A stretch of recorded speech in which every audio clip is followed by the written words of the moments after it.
Donc professionnellement, un site, ça implique de continuellement optimiser sa stratégie et le site en lui-même.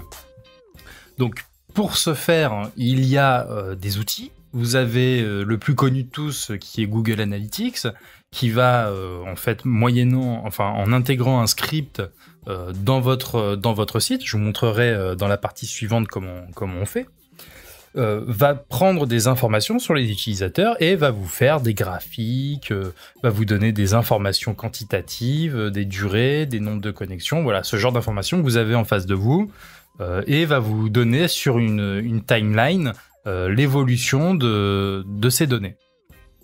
Donc le truc qu'il faut bien comprendre, c'est que ce genre d'outil, ça donne des informations abondantes sur des données en tout genre. Donc la plupart du temps, on arrive, on se connecte, on regarde, on sait pas trop quoi faire, et puis à la fin, on finit par plus trop l'utiliser.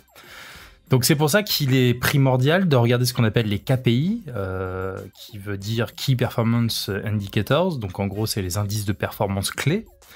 Il faut regarder les indices de performance clés principaux, essayer de décoder le sens de leurs valeurs. Et par exemple, un temps de consultation assez bas sur une page et un taux de rebond hyper élevé, ça peut traduire un contenu inintéressant, ou alors un problème technique comme un pop-up qui s'ouvre et dont on ne sait pas comment le fermer parce que, je sais pas, sur un certain navigateur, la petite croix qui permet de fermer le pop-up, elle s'affiche pas.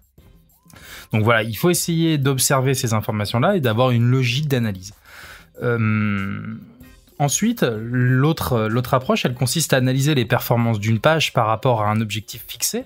On isolera ensuite les indices de performance clés les plus éloquents pour l'objectif donné, et puis on va chercher à améliorer les valeurs de ces indices en faisant de ce qu'on appelle du speed testing. Alors qu'est-ce que le speed testing ? Le speed testing, c'est simple, c'est créer des variantes d'une même page ou d'un même élément contenu dans une page, et puis d'envoyer sur chacune de ces variantes le même nombre d'utilisateurs et le plus grand nombre possible. Une fois que vous avez fait ça, vous allez essayer de savoir laquelle de ces pages a généré le plus gros taux de conversion par rapport à l'objectif donné. Donc un exemple simple, vous allez faire, je sais pas, une landing page avec un bouton demander un devis, et puis sur une version vous allez le faire rouge et sur l'autre vous allez le faire orange. Vous allez faire en sorte qu'il y ait 10 000 visiteurs qui aillent sur la version A, 10 000 visiteurs qui aillent sur la version B, et puis vous allez regarder laquelle a généré le plus de clics sur le bouton. Au terme de ce test, vous allez garder la page la plus performante et vous allez réitérer un test, soit sur le même élément, c'est-à-dire la couleur du bouton, soit sur toute autre information. Donc ça, c'est ce qu'on appelle le speed testing. Il y a plusieurs approches de speed testing. Donc il y a l'A/B testing, le test A/B, qui permet de comparer deux versions d'un même élément.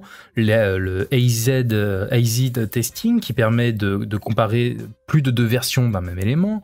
Le test multivariable ou multivarié, qui permet de comparer plusieurs combinaisons d'éléments. Et le test multipage, pour comparer des variations liées sur plusieurs pages. Alors, comme je viens de vous le dire, le split testing, c'est proportionnellement efficace au trafic que vous avez sur votre site. Moins vous avez de trafic, moins les résultats des tests seront fiables.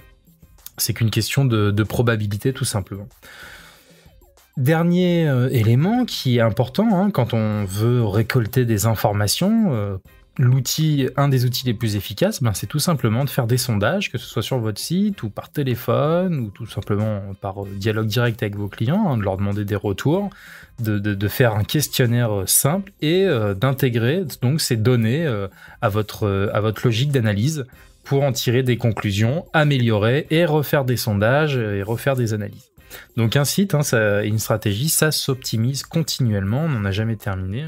Le but, c'est vraiment de toujours développer, faire croître les taux de conversion pour avoir les meilleurs résultats possibles. Concernant Google Analytics, il y a une formation qui est prévue prochainement.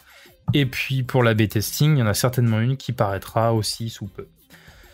Donc le point suivant concerne la liaison entre votre espace physique et l'espace virtuel. Comment on utilise son espace physique pour l'amener sur votre site internet et potentiellement améliorer vos résultats commerciaux grâce à votre site internet en ayant attiré des gens depuis l'extérieur, depuis votre vie physique.